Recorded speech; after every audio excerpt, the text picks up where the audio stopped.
Hello viewers, আজকে কোথায় আছি আপনারা বলতে পারেন? আজকে আমি চলে আসছি চুয়াডাঙ্গা জেলায় এবং আপনারা দেখে থাকবেন যে অনেক কৃষক মানে এই যে সবজি চাষ করে লসের সম্মুখীন হচ্ছে, সেটা আমরা সরজমিনে দেখতে আসলাম। আমার সামনে দেখতে পাচ্ছেন একটা ফুলকপি, যেটা অত্যন্ত একটা সুস্বাদু সবজি হিসেবে পরিচিত।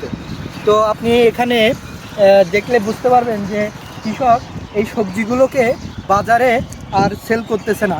এর একমাত্র কারণ হচ্ছে কৃষক মানে এই যে সবজি চাষ করছে তার যে খরচ হয়েছে সেই খরচটাই সে বাজারজাত করে উঠাতে পারছে না।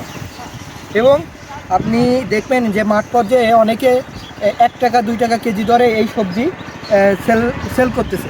তো কৃষক মনে করতেছে যে এটা 1 টাকা 2 টাকা করে সেল না করে এই জমি সার হিসেবে ব্যবহার করার জন্য তারা এই পদক্ষেপ নিয়েছে। আপনি এখানে লক্ষ্য করে দেখেন প্রত্যেকটা ফুলকপি তারা নষ্ট করছে।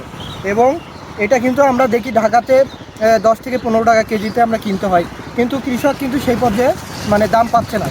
কৃষক মনে করছিল এটা সে ফলন করে শীতকালীন একটা ফল অনেক দাম পাবে, কিন্তু আসলে সেটা দাম পাচ্ছে না। আমরা কিন্তু আপনাদের সরাসরি দেখাচ্ছি মাঠ থেকে।